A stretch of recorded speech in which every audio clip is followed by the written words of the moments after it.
Saúde a igreja de Deus com a paz do Senhor Jesus, amém? Quem está feliz com Jesus esta noite? Quem pode dar uma salva de palmas bem alegre para Jesus? Graças a Deus. Benção. Glória a Deus. Amados irmãos, quero agradecer primeiramente ao nosso Deus, pela oportunidade que o Senhor nos concede com vida para que estamos mais um culto, para juntos adorarmos a Deus na beleza da sua santidade. Agradeço a vida de cada um dos meus irmãos, das minhas irmãs que se faz presente, todos os ouvintes da palavra de Deus. Tenha certeza e creia que Deus tem uma palavra para o teu coração nessa noite, amém, meus irmãos? Vamos ler a palavra de Deus sem perda de tempo. Na carta ou na missiva do apóstolo Tiago, capítulo de número 1, para a glória de Deus. Tiago, capítulo de número 1, a partir do verso de número 2. Vamos estar lendo aqui a palavra de Deus, alguns versículos para a nossa meditação. Veja se alguém está sem a palavra, aproxime-se para que juntos nós possamos ler a palavra do nosso Deus. Tiago está lá no fim, depois de Hebreus, antes de 1 Pedro, está Tiago. Verso 2 diz assim: meus irmãos, tende grande gozo quando cairdes em várias tentações, sabendo que a prova da vossa fé produz paciência. Tenha, porém, a paciência a sua obra perfeita, para que sejais perfeitos e completos, sem faltar em coisa alguma. Amém? Meus irmãos, podeis vos assentar, desocupe vossas mãos e dê uma salva de palmas bem alegre para Jesus. Graças a Deus. Que bênção.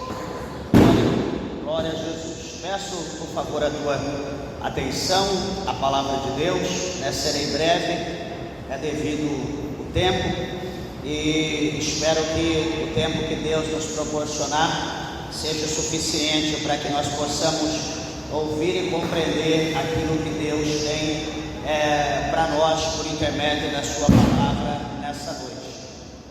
Aleluia. Meus irmãos, essa carta foi escrita por Tiago, depois do ano 40 até mais ou menos o ano 49, após a morte de Cristo, segundo diz a história. E essa carta foi escrita por Tiago, pelo apóstolo Tiago, o que foi irmão do nosso Senhor e Salvador Jesus Cristo, conhecido como Tiago, como aquele que era uma das colunas da igreja, de Jerusalém. E Tiago, ele escreveu essa carta muito importante, que ela é conhecida como fosse o livro de Provérbios do Novo Testamento, um livro que contém muita sabedoria, muito ensinamento para nós. E veja que ele escreve para o povo da diáspora, para aqueles que havia sido disperso, que estava dispersado, até quando nós, para entender melhor isso, depois os irmãos deu uma lida em Atos dos Apóstolos, no capítulo de número 8, depois da dispersão, quando o povo se dispersaram após a morte do primeiro mártir, chamado Estevão. Após a morte de Estevão, houve uma perseguição contra a igreja, e o povo, eles se dispersaram, a igreja foi para muitos lugares. Foi até um trabalho de Deus, porque a igreja estava concentrada, e então após a perseguição, os irmãos saíram da zona de conforto, cada um foi para um lugar, foi para uma cidade, e assim a obra de Deus, ela se expandiu. Então veja que até isso contribui para o crescimento, até uma perseguição contribui para o crescimento da obra de Deus. E veja, meus irmãos, que nessa dispersão do povo, né? Cada um vai para um lugar. Aí tem aquela parte muito interessante de Filipe, que ele vai para Samaria ou para Samaria, ali pregar a palavra de Deus, fazer a obra, né? Tem ali um agir muito grande da parte de Deus, né? Muitíssimas pessoas aceitam Jesus, são batizadas nas águas, os demônios são repreendidos, pessoas são curadas. Meu Deus, coisas tremendas acontecem em Samaria. E a igreja mãe de Jerusalém envia para Samaria Pedro e João, para que eles pudessem ali orar por imposição de mão, e aquela multidão de gente, a igreja de Samaria, receber o dom do Espírito Santo, serem batizadas no Espírito Santo, e assim aconteceu. Foi algo muito tremendo. Então veja bem que houve essa dispersão, e aqui entra então a escrita, né, do apóstolo Tiago, né, quando ele está escrevendo para um povo. Veja bem, a escrita de Tiago, como é interessante. Tiago ele está escrevendo para um povo, né, que está disperso. Tiago ele está escrevendo para um povo. Ele está escrevendo para um povo que pobre, um povo miserável. Ele está escrevendo para um povo que está fugindo do jugo, um povo que está preocupado, que está com medo da perseguição. Um povo que não tem perspectiva alguma devido à perseguição, o sofrimento, a morte era o mais certo para aquele povo. Eles não tinham esperança, né, de alguma melhora, né, posterior. Então eles estavam muito preocupados, e Tiago ele chega ali com a sua missiva, ou com a sua carta, e ele vai injetar aquela carta em meio àquele povo. Ele vai mostrar para aquele povo, ele vai dar uma luz para aquele povo. Interessante, quando ele faz a sua apresentação no verso 1, aí ele entra no versículo de número 2, falando para os irmãos bem assim. Veja bem o mistério. Ele diz: meus irmãos, falando para todos de uma forma geral, meus irmãos, tende grande gozo quando cairdes em várias tentações, ou provações, ou perseguição. Então ele está dizendo aqui, a igreja, de uma forma geral, para os irmãos que estavam espalhados por todos os lugares, que eles viessem ter gozo. Nós sabemos que o gozo, quando nós lemos Gálatas, no capítulo de número 5, no versículo 22, no versículo 23, a Bíblia vai falar acerca do fruto do Espírito. Não é frutos no plural, é fruto, é um só, fruto do Espírito. E a Bíblia vai dizer para nós que o gozo ou alegria é um dos frutos do Espírito. Então o que Tiago está dizendo? Ele vai falar: olha, vocês estão na prova, vocês estão na perseguição, vocês estão na luta. Talvez a esperança para vocês se exauriu já, né? Vocês não têm mais esperança. Mas eu quero dizer para vocês que em meio à prova, ao processo que vocês estão passando, vocês precisam permanecer crentes. Vocês precisam permanecer produzindo o fruto do Espírito. E aqui ele cita o gozo, ele cita a alegria. E aí ele conclui dizendo, ele prossegue dizendo: quando caíres ou quando passar por grandes provações ou perseguições ou lutas. Ele não está dizendo: olha, vocês são crentes, vocês estão exilados, vocês estão sob perseguição, a qualquer momento vocês vão cair na mão do algoz, a qualquer momento vocês vão para o cárcere, a qualquer momento vocês serão mortos como nosso mestre. Mas vocês precisam continuar sendo crentes, e vocês precisam continuar produzindo o fruto do Espírito, porque vocês vão cair, vocês vão passar, como ele está dizendo aqui no verso de número 2, vocês vão cair em grande tentação, ou em várias tentações. Então Tiago está mostrando para nós que ser crente, porque crente produz fruto do Espírito. Quem não é crente produz obra da carne, é diferente. Obra da carne, quem produz obra da carne, Paulo diz lá no capítulo 5, verso 19 ao 21, ele diz que esses vão para o inferno. mas quem produz o fruto do Espírito, para esses não tem condenação. Então ele está mostrando para nós que ser crente, produzir fruto do Espírito, não livrará a igreja em questão. E também eu uso isso aqui para mim, para você, para nós que somos crentes em Jesus. Produzir fruto do Espírito, ser crente, não nos livrará de cair em várias tentações. Isso talvez preocupa as pessoas. Por quê? Porque alguém foi ensinado ou ensinados de uma forma errônea que você aceita Jesus hoje, ou você aceitou ontem, com uma promessa que tudo na tua vida ia mudar. Agora é só vitória, né? No teu hino em homenagem a isso. Agora é só vitória, né? E aí vai indo até. E o povo vai dançando, pulando junto, que benção, é só vitória. E o chicote está estalando, o povo está gritando, não está aguentando, e está cantando só vitória. E a vitória nada, o negócio está terrível. Alguém te disse, você vai aceitar Jesus, seus problemas acabaram, agora vai ser bênção, agora vai ser vitória, tudo vai fazer novo na tua vida, você vai ficar rico, você vai ser abençoado, as portas vão abrir, você vai casar, você está casado, está uma luta, Deus vai tirar o encravo e vai colocar um homem abençoado, Deus vai tirar essa mulher que não cala a boca e vai pôr uma mulher santa do teu lado. Enfim, você ouviu tantas promessas, e então, por tantas promessas, tantas coisas propostas, apenas para você levantar a tua mão, você levantou as duas, abriu as pernas e abraçou a cruz, falou, não, eu quero esse Jesus, porque agora o negócio vai ficar diferente, agora vai ser só bênção, só vitória na minha vida. E a partir do momento que você o aceitou, a partir do momento que você fez a oração de confissão, a partir do momento que você começou a ser discipulado, discipulada, a partir do momento que você desceu as águas batismais, a partir do momento que você começou a participar do corpo, do sangue de Cristo, você começou a fazer a obra de Deus,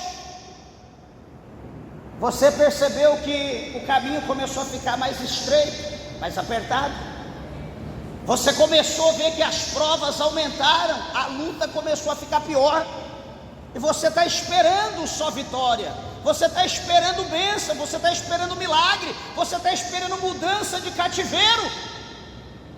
Só que a Bíblia está dizendo para nós que nós iremos cair em várias tentações. Ele não está mostrando aqui para nós que Deus vai livrar nós da tentação. Faz bem lembrar, o Espírito Santo nos adverte acerca, o capítulo 16, o verso 33 do Evangelho de São João. O Senhor Jesus, ele diz bem assim, eu digo isso para que em mim vós tenhais paz. No mundo tereis aflição, mas tende bom ânimo, eu venci o mundo.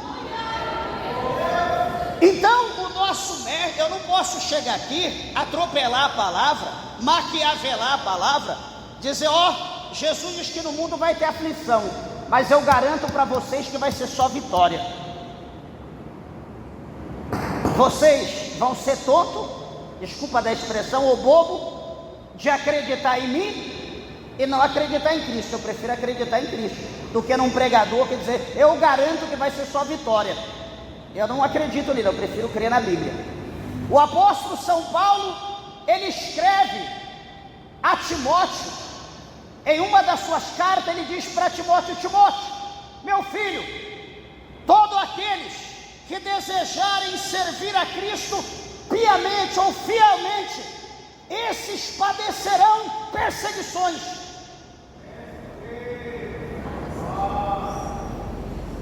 Então, pastor, qual é a finalidade de eu aceitar Jesus? Por que eu tenho que aceitar Cristo? Se as coisas não vão mudar, se a luta vai continuar, se a prova vai continuar, Deus não vai me livrar da prova. Meus irmãos, quando nós lemos o livro do pregador, conhecido como Eclesiastes, que foi o livro escrito por Salomão, já na sua idade, com a sua experiência, uma grande bagagem, ele relatou lá para nós, dizendo uma palavra muito interessante. Ele diz assim que todas as coisas nesse mundo sucede ou acontece de igual forma para todos. Ele diz que o sol nasce para o justo e para o injusto, como a chuva vem para o bom e para o mal. Não existe, eu sou pastor, está um sol terrível aqui no Goiás. Aí, como eu sou pastor, de repente eu comprei um lote, um sítio, uma chácara, uma fazenda. Deus preparou um bem, porque eu sou pastor, eu levanto a mão, a chuva vai vir unicamente ali e vai molhar minha terra. Não, Deus não faz acepção de pessoa. Pode ter o meu vizinho macumbeiro, ter uma fazenda também. Se Deus mandar chuva para mim, vai mandar para ele. Deus não vai fazer acepção de pessoa, porque para Deus não é a pessoa que tem valor, a alma que tem valor. A alma dele tem tanto valor quanto a minha. Então Deus não faz acepção de ninguém nessa terra. Nós fazemos acepção. Nós podemos dizer que as coisas estão boas, que aquele irmão ali é meu irmão, é meu amigo, eu amo ele, porque de repente ele não pisou no meu calo. De repente amanhã, se ele pisar no meu calo, tocar e me falar alguma coisa, ele já não me serve mais como amigo. Nós olhamos dessa maneira, mas Deus ele não vê assim. O amor de Deus é incondicional. O amor de Deus é perfeito. E veja que o apóstolo São Paulo, no capítulo 11, no verso de número 1, na sua primeira carta, quando ele escreve aos Coríntios, ele diz: meus irmãos, sede meus imitadores, como eu sou de Cristo.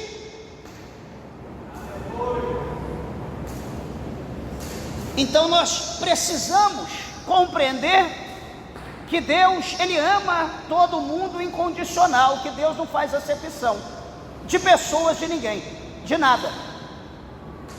Então por isso que eu aceitei Jesus. Eu não vou andar por cima da cabeça das pessoas, não, que eu sou crente agora. Tem gente que anda, tem gente que é soberbo, altivo,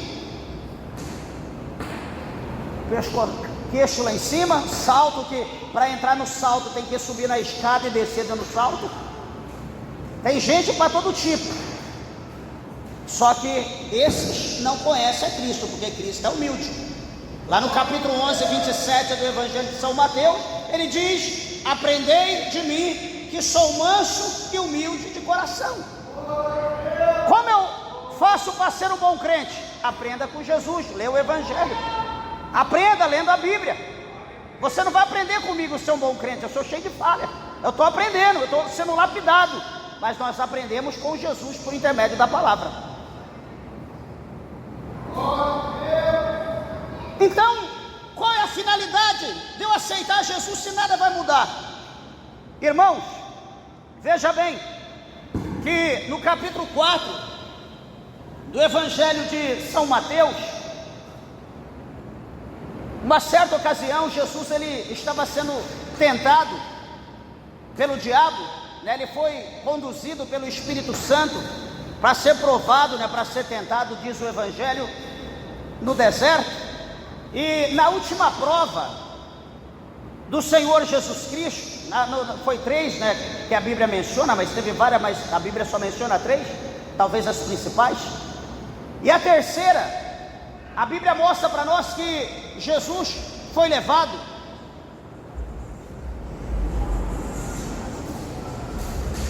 no lugar de destaque, no lugar alto. E então o tentador olha para Jesus e diz: você está vendo o mundo? Olha aí o mundo, dá uma olhada. E talvez ali numa ótica numa ilusão. O diabo mostrou para Jesus toda a glória do mundo, talvez ali no ângulo de 360 graus, todas as capitais, capital de São Paulo, Nova York, Tóquio, e enfim. E Jesus olha tudo aquilo e o diabo diz para Jesus: tudo isso foi me dado, tudo isso é meu, todo esse mundo, a glória toda é minha, e eu dou a quem eu quero. E o diabo achou graça em Jesus e: eu quero te dar isso aqui de presente, achei graça em ti, achei você humilde, eu vou te dar. Ah, simples assim? Não, simples não, você precisa fazer algo por mim primeiro. O que eu faço? Não, só dobra o joelho, só se prostra e me adore, eu te darei tudo isso, o mundo inteiro. Jesus aceitou? Não. Jesus rejeitou, porque a pátria de Jesus, a Bíblia diz que nós somos forasteiros em terra estranha, nós não somos daqui. Por isso, primeiro, uma advertência: nós não podemos amar o mundo e nem o que há no mundo. Nós estamos aqui de passagem, nós não podemos nos enraizar aqui. Nós precisamos entender que a raiz do crente tem que ser para cima, não para baixo, porque se nós enraizarmos para baixo, o nosso fruto vai ser ao contrário, vai ser obra, não vai ser fruto. Mas se nós enraizarmos para cima, nós vamos produzir fruto.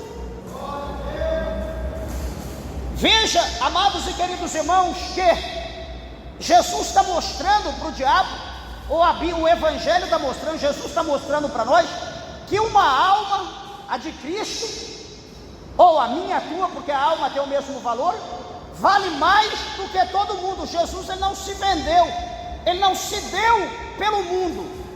Alguém diz: aonde está na Bíblia que uma alma vale mais do que o mundo todo? Está aí.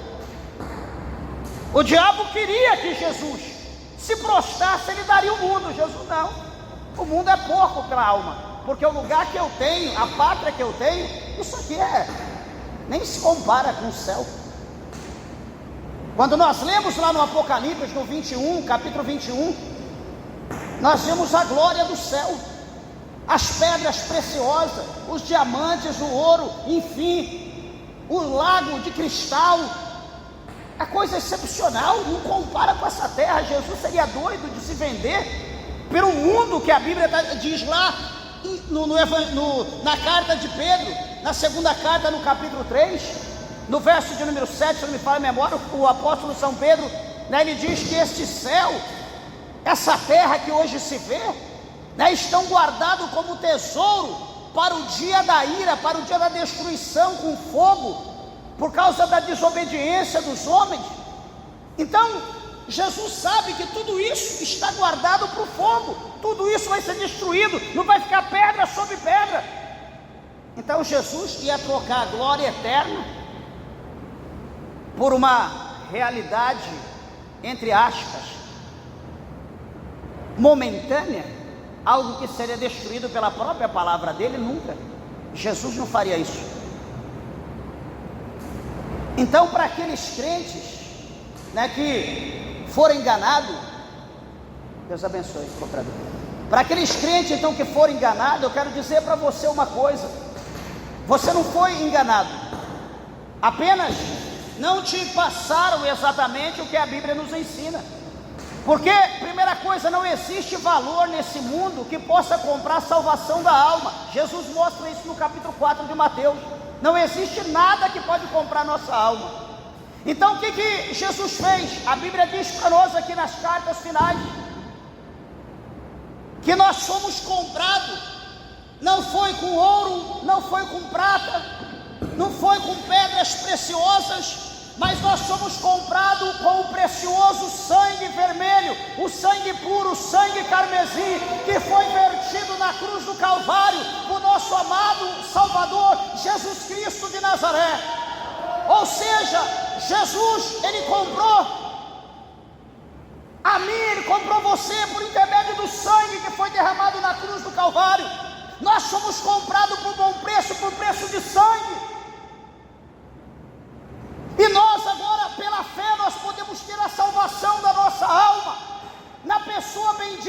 Jesus Cristo de Nazaré, coisa que não se compra. Então, nós aceitamos Jesus. A resposta é: aceitamos Jesus para nós termos salvação para nossa alma. É impossível que o homem seja salvo sem Jesus. A Bíblia diz no capítulo 14, verso 6 do Evangelho de São João: eu sou o caminho, a verdade e a vida. Ninguém vem a Deus se não for por mim, diz o Senhor Jesus. Então a única maneira do homem chegar a Deus, chegar ao céu, é por intermédio de Cristo. Então nós aceitamos Jesus por causa disso. Só que nós estamos falando de provação.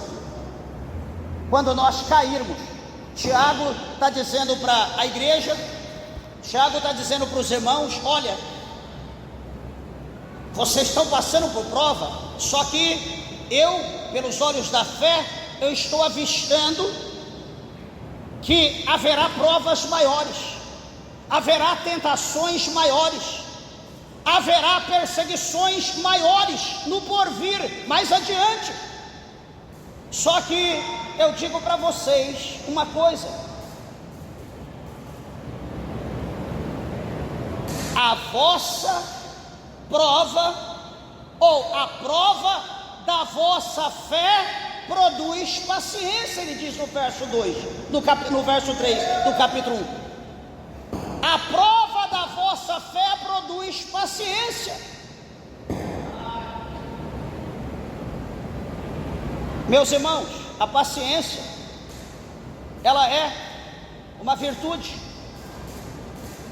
Não são todas as pessoas que têm paciência, eu sempre costumo dizer isso. Hoje não se faz, mas de primeiro se fazia muito.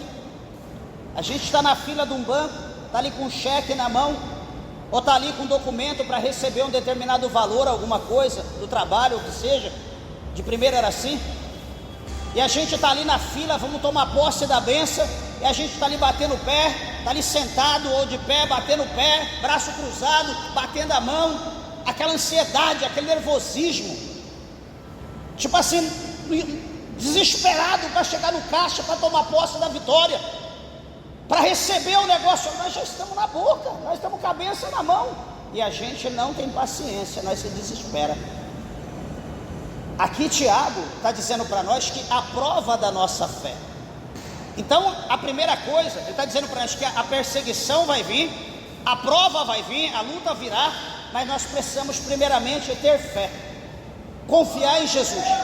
Porque a Bíblia aqui, veja bem, que a palavra de Deus está mostrando para nós que, ou seja, ela não está dizendo se a dificuldade surgir em seu caminho. Ela não está dizendo, Tiago não diz: olha, se porventura, quem sabe, ou quiçá amanhã, vem a prova, vem a luta, ela surja no teu caminho. Tiago, ele não está dizendo dessa forma. Tiago está sendo categórico, mas ele refere quando ela vier. Ele está dizendo: certamente ela vai vir. Agora alguém pode coçar a cabeça, alguém pode dizer: pastor, eu nem entrei na prova, eu já não estou suportando, e agora? E agora? Meus irmãos, eu sempre digo, a prova, ela não afasta o crente de Deus. A prova, ela vem, não é para nos tirar da igreja. A luta, ela vem na tua vida, não é para tirar você da igreja. O que tira crente da igreja, o que tira crente da presença de Deus, chama-se pecado. O pecado tira as pessoas da igreja, tira as pessoas da presença de Deus. Mas a luta, a prova, a perseguição, não. A luta, a prova, a perseguição, ela vem na nossa vida para que nós possamos aprender, para que nós possamos adquirir maturidade, para que nós possamos adquirir crescimento, crescer na graça e no conhecimento, para que nós possamos ter o nosso couro mais duro e suportar as próximas provações os próximos açoites, as próximas pedradas. Cada prova nos torna mais experiente. Não é? Cada ano de vida que a gente faz, que a gente vive, que a gente comemora, ou cada biênio, ou cada década, nós ficamos o quê? Mais velho não, mais maduros, mais experiente. As lutas, as provas que nós passamos fizeram com que nós tivéssemos um aprendizado melhor. É como fala o capítulo 5 do escritor aos Hebreus, né? O escritor aos Hebreus diz que o tempo nos torna mestre, né? O tempo nos faz mestre. Você fazendo uma coisa há bastante tempo, você torna professor, perito naquilo. Talvez você não estudou os princípios, os fundamentos, mas você trabalhando constante ali, daqui a pouco você é mestre. Você só olha, você já... Então as lutas, as provas nos tornam mestre. Elas não vêm para nós correr, para nós distanciar, mas ela vem a nós para nós nos tornar, na verdade, para nós ser forjado e conhecer mais a Deus, saber aproximar mais de Deus, depositar mais a nossa fé em Deus e procurar ter paciência, sabendo que lá atrás nós passamos por prova. Deus deu para nós vitória, Deus deu livramento, Deus nos ajudou, Deus nos ajudará nessa nova prova. Sabe por quê, meus irmãos? Porque ele disse que ele teria que ir para o Pai. Ele escreveu em João, ele disse que ele voltaria para o Pai, mas ele não nos deixaria órfãos. Ele enviaria o outro Consolador para que estivesse conosco todos os dias até a consumação dos séculos. Então isso mostra para nós que nós não estamos só. O Senhor não nos abandona, Ele está conosco todo dia.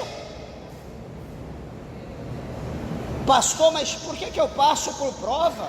Por que eu passo por luta? Acabei de falar, para você aprender. Para você aprender. Deus não vai te livrar da prova, Ele vai estar com você dentro da prova. Pastor, mas por que Deus não me livra? Porque livrar da prova é fácil, qualquer um pode livrar da prova. O difícil é você passar pela prova e subsistir, permanecer de pé lá dentro. Não foi o que aconteceu com Daniel? Podia Deus ter livrado, podia Deus dar o livramento dele não cair na cova. Não, o rei poderia livrar, mas quando que o rei poderia livrar ele da boca do leão? Nunca. Por mais autoridade e poder, o rei não poderia livrá-lo, a não ser que matasse os leões. Mas aí é que está o mistério. Ele serve a Deus, então tem coisas que é para Deus, não é para o rei, não é para ele, não é para ninguém. Ele serve a Deus, então eu quero ver se Deus é Deus. Se Deus for Deus, Deus vai fazer alguma coisa. Joga ele lá dentro, coloca a pedra aí, lacra. Deixa eu colocar o sinete aqui, está lacrado, ninguém abre. E aí? E agora? O rei não dorme? Fica de jejum? Fica a noite inteira em espírito? Meu Deus, Deus de Daniel, tem misericórdia, salva ele, o Senhor é Deus, verdadeiramente ele é fiel, ele serve o Senhor. Se o Senhor é Deus, faça alguma coisa, ele é justo. E enfim, eu fui enganado, deixei ele ser sentenciado. Sei lá o que o rei podia ter pensado.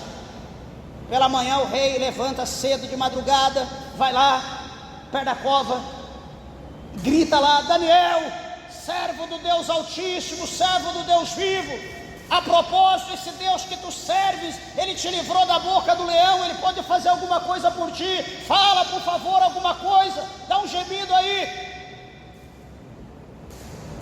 Daniel acorda,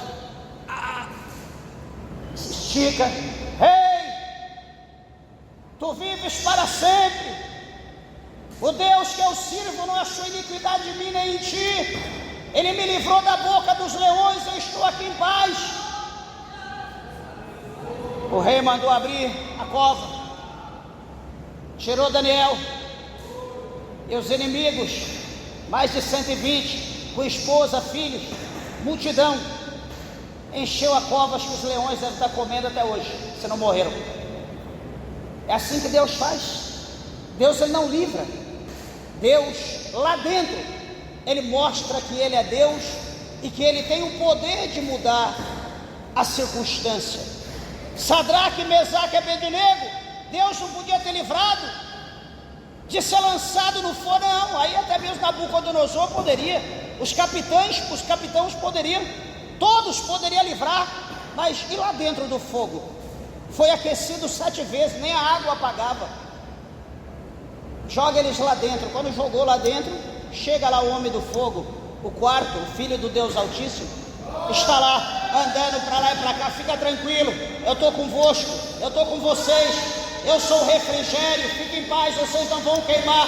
Se passar pelas águas, vocês não vão afundar, pelo fogo, vocês não serão queimados. Fica tranquilo, eu estou convosco, eu sou a vossa proteção, eu sou o socorro bem presente no momento da angústia. Então, amado, nós precisamos crer que a luta, a prova vem. Deus não vai mudar, não vai tirar nós, colocar um atalho. Deus vai permitir nós passar, só que Deus vai passar conosco. Deus vai mostrar o poder dele passando conosco pela prova. Por isso que ele diz: tenha alegria quando vocês caírem em grandes tentações, só que a prova da vossa fé produz em vós paciência. E ele continua dizendo: tenha porém a paciência, a sua obra perfeita, para que sejais perfeitos e completos, sem faltar em coisa alguma. Ele está mostrando para nós que a prova nos equilibra. As lutas, os processos da vida equilibram o homem. Aqui em segundo Pedro, no capítulo de número 1, o versículo 2, o apóstolo São Pedro, ele diz assim, olha, segundo Pedro, capítulo 1, verso 2, ele diz: graça e paz vos sejam multiplicadas pelo conhecimento de Deus e de Jesus Cristo nosso Senhor, visto como o seu divino poder nos deu tudo o que diz respeito à vida e piedade, pelo conhecimento daquele que nos chamou para a sua glória e virtude, pelas quais ele nos tem dado grandíssimas e preciosas promessas, para que por ele fiqueis participante da natureza divina, havendo escapado da corrupção que pela concupiscência há no mundo, e vós também, pondo nisto mesmo toda a diligência, acrescentai à vossa fé a virtude, e a virtude a ciência, que é o conhecimento, e a ciência, que é o conhecimento, a temperança, e a temperança a paciência, e a paciência a piedade, e a piedade o amor fraternal, e ao amor fraternal a caridade. E ele diz: porque se em vós houver e aumentarem estas coisas, não vos deixarão ociosos, nem estéreis, ou no conhecimento de nosso Senhor Jesus Cristo. E o último: pois aquele em quem não há estas coisas é cego, nada vendo ao longe, havendo-se esquecido da purificação dos seus antigos pecados. Então Pedro está mostrando aqui para nós, no pormenor, que é necessário que cada crente, que cada homem, cada mulher de Deus, que a igreja de Deus venha passar. É necessário que nós venhamos passar pelas mesmas coisas que Cristo nessa terra ele passou.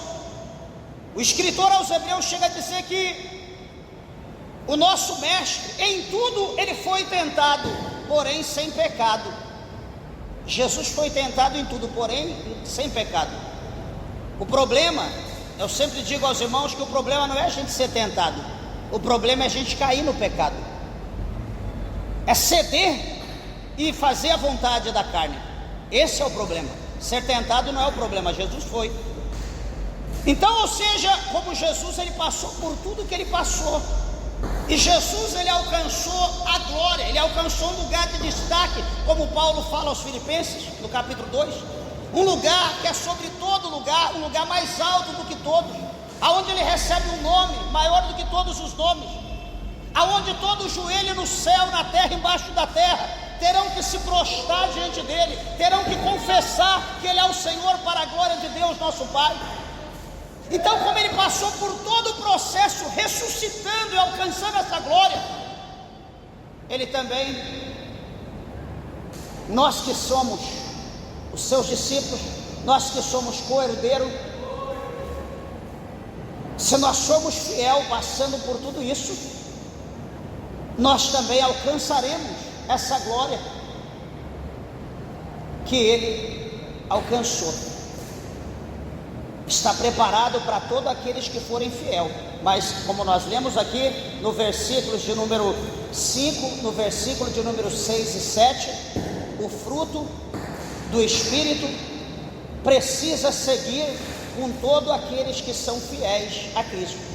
Veja aqui em Romanos, já vou encerrar, aqui em Romanos no capítulo de número 5, o apóstolo São Paulo, escrevendo para a igreja de Roma, no versículo de número 2, aliás,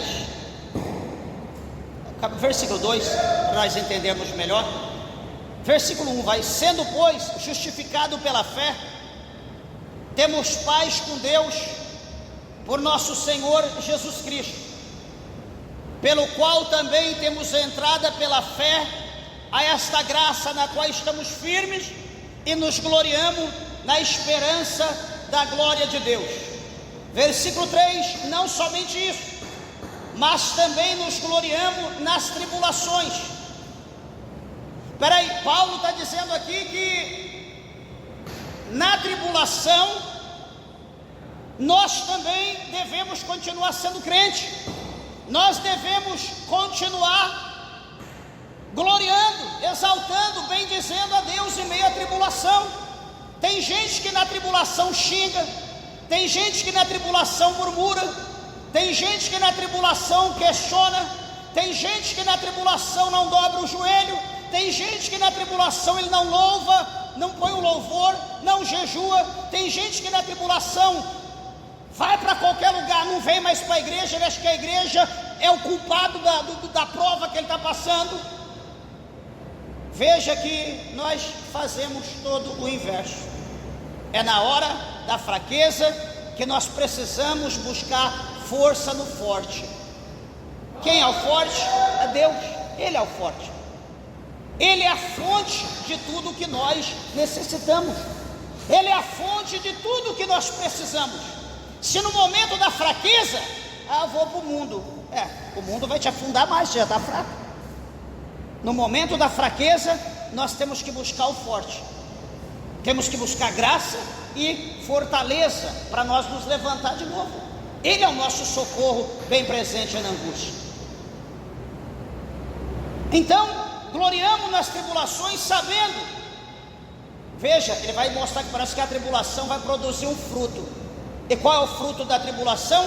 Sabendo que a tribulação produz a paciência. Não é o que está escrito lá no capítulo 1, verso 2, que nós lemos? Olha, vocês irão cair em grande tribulação, vocês vão passar por provação.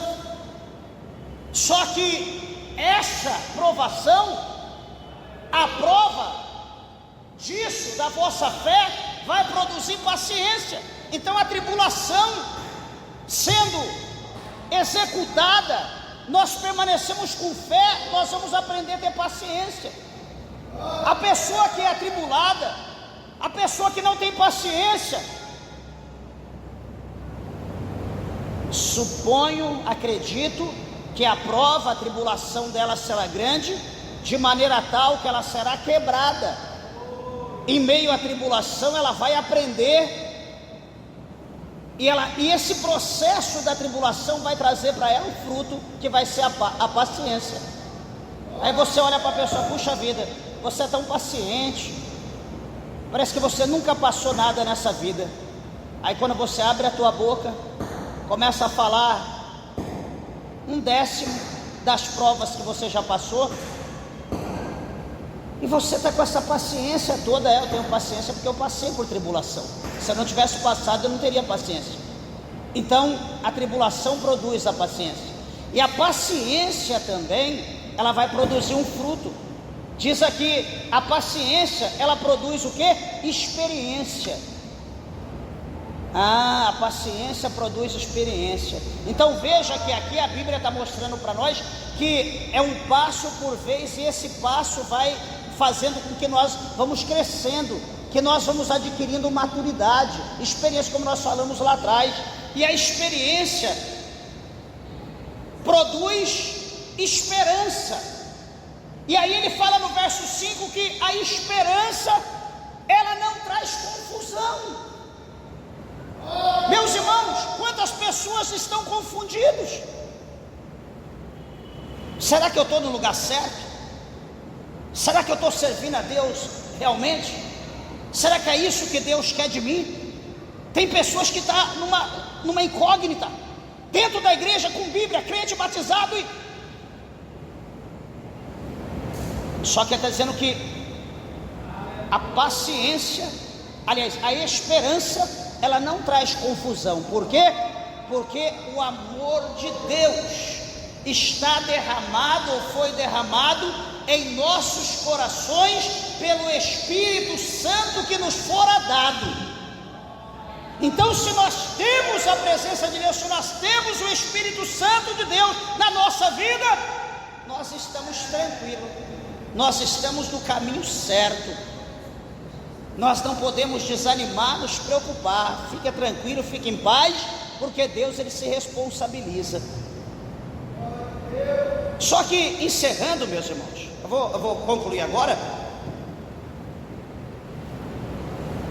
que o apóstolo Tiago, ele falando dessa maneira para a igreja, para o povo, ele estava animando as pessoas, ele estava animando os crentes, mostrando para o crente que mesmo em meio à dor, mesmo em meio aos processos que eles estavam vivendo, que eles precisavam aplicar a fé, eles precisavam abrir os olhos espirituais e contemplar o pós-prova, o pós-tribulação, o pós-processo.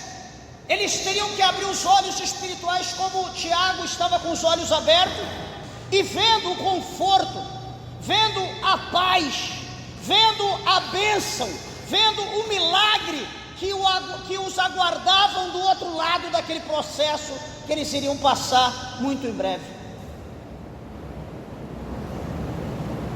A palavra de Deus diz para nós que ainda há um lugar de repouso para a igreja de Deus. Há um lugar de repouso. Não se preocupe, meus irmãos, né? Estamos aqui há minutos, há algumas horas da virada do ano. A contagem está regressiva, está passando rápido. Estamos fazendo planos para o próximo ano. Queremos chegar, de repente alguns de nós nem chegará no próximo ano. Talvez alguém chegará, mas não passará. E nós vamos ficar tristes com isso? Não. Nós vamos nos alegrar. Por quê? Porque a luta deste ou dessa findará. Porque os dias que virão agora não serão dias de alegria, de gozo, serão dias de lutas. Por quê? Porque a Bíblia garante que o mundo jaz no maligno, e nós vemos que o maligno está trabalhando terrivelmente contra a humanidade na terra. Então nós louvamos a Deus, né? Exaltamos a Deus por todos aqueles que o Senhor recolhe. Chegou o momento, o Senhor falou: ó, vou levar essa flor do meu jardim, e as obras desses que o sigam. Nós temos eles, como a Bíblia diz, por bem-aventurado. Eu vou chorar, vou ficar triste. Não, eu vou chorar, vou ficar triste se alguém caminhou conosco tanto tempo, não quis saber de Jesus, morreu, e agora alguém quer colocar ele lá no céu, que Deus prepare um bom lugar. Não, ele não quis o bom lugar. Ele viveu tanto tempo, ouviu tanto a palavra, mas nós só quer Jesus. Não, hoje não, deixa para amanhã. E o amanhã chegou e ele foi para o inferno. Aí nós vamos ficar tristes. Mas aqueles que perseveram até o fim, fica tranquilo. Paulo, ele diz: eu combati o bom combate, acabei a carreira, guardei a fé. Agora o Senhor, o justo juiz, ele deu uma coroa que está lá preparada, está lá guardada, não só para mim, mas para todos aqueles que amarem a vida do Senhor. Então, meus amados e queridos irmãos, nós temos que nos alegrar, porque toda prova ela tem um fim. A prova ela não vai ficar para toda a vida e mais 6 meses, ela tem um fim. Vai chegar o momento que vai acabar. Acaba aqui ou vai acabar quando nós partimos desse mundo, mas a prova vai acabar. Deus tem uma mudança de cativeiro para nós. Deus tem um chamado na tua vida, e talvez você não está entendendo o processo, a prova que você está vivendo, mas Deus está fazendo isso, é para te forjar, é para amadurecer, é para você crescer na graça, no conhecimento. Só que talvez você não deu a entender que você precisa se achegar a Deus. A Bíblia diz: chegai-vos a Deus, e Deus vos chegará a vós. Nós queremos que Deus chegue, mas Deus chega se você se achegar a Ele. Você precisa apresentar, lançar diante de Deus todas as suas inquietações, tudo aquilo que está dentro de ti, aquilo que te incomoda.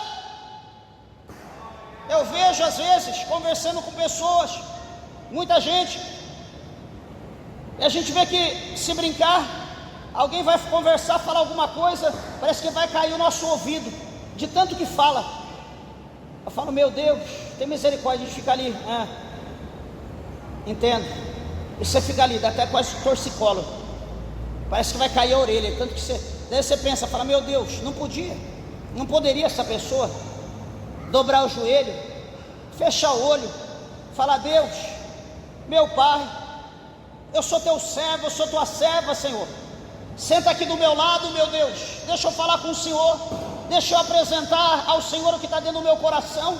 E tudo aquilo que a pessoa está falando para alguém no telefone, ou conversando com alguém, não poderia expor a Deus, não podia falar, pedir um socorro a Deus. Mas o que é isso? A pessoa não acredita, não crê que a oração dela possa ser ouvida. Lembra que eu disse no princípio: Deus não faz exceção. Eu não sou melhor do que vocês, nem vocês são melhor do que eu. Nós somos iguais diante de Deus. Todos nós somos carentes da misericórdia, todos nós estamos debaixo do pé de Deus. A Bíblia não diz que o céu é o trono de Deus e a terra é o escabelo dos pés dele, aonde ele apoia o pé. Então todos nós estamos embaixo do pé do Senhor. O lugar mais alto que nós podemos chegar é embaixo do pé dele. Somos carentes da misericórdia de Deus. Então que nós possamos entender, por intermédio dessa palavra, que as lutas, elas vêm, mas tem um propósito essas lutas. Deus quer nos engrandecer, quer nos exaltar, quer nos fazer tornar homens, mulheres, pessoas de Deus, pessoas experientes, para ensinar outros, para instruir outros, para discipularem outros, para passar nossas experiências a outros. E às vezes a gente não entende, a gente se passa por coitadinho, a gente se passa por neném, por bebê, querendo só o leite, já não pode comer, não posso comer feijoada, tem que tomar só o leitinho materno. Meus irmãos, nós já passamos dessa fase faz tempo. Então que nós possamos fazer como a Bíblia nos instrui, que nós possamos crescer na graça e no conhecimento. E lembrando aqui o que Tiago, eu encerro, o que Tiago fala no capítulo 1, no verso 12, da sua própria carta. Ele diz: bem-aventurado, presta atenção, bem-aventurado o varão que sofre a tentação. Ele está falando que bendito seja o varão que sofre a tentação, porque quando for provado, receberá a coroa da vida, a qual o Senhor tem prometido aos que o amam. Às vezes nós queremos só a coroa, mas nós não queremos passar pelo rito que leva a coroa, pelo processo que leva a coroa. Às vezes queremos só no dia 5, sei lá se é dia 5 ainda, o pagamento, mas não queremos passar o mês inteiro no labor, na labuta. É fácil receber sem fazer nada, né? Mas com Deus não é assim não. Deus tem coroa? Tem. Ele não faz acepção de pessoa, mas o que está determinado para mim, para você, para nós, para a igreja, chorando ou dando risada, sorrindo, nós teremos que passar, e que nós possamos passar com a ajuda do nosso Deus, com a ajuda do Espírito Santo que está conosco, não só hoje, mas todos os dias, como nosso Senhor falou. Amém? Que Deus possa abençoar a igreja. As horas se foram, as palmas bem alegre, exalta o nome do Senhor, bem alegre para Jesus.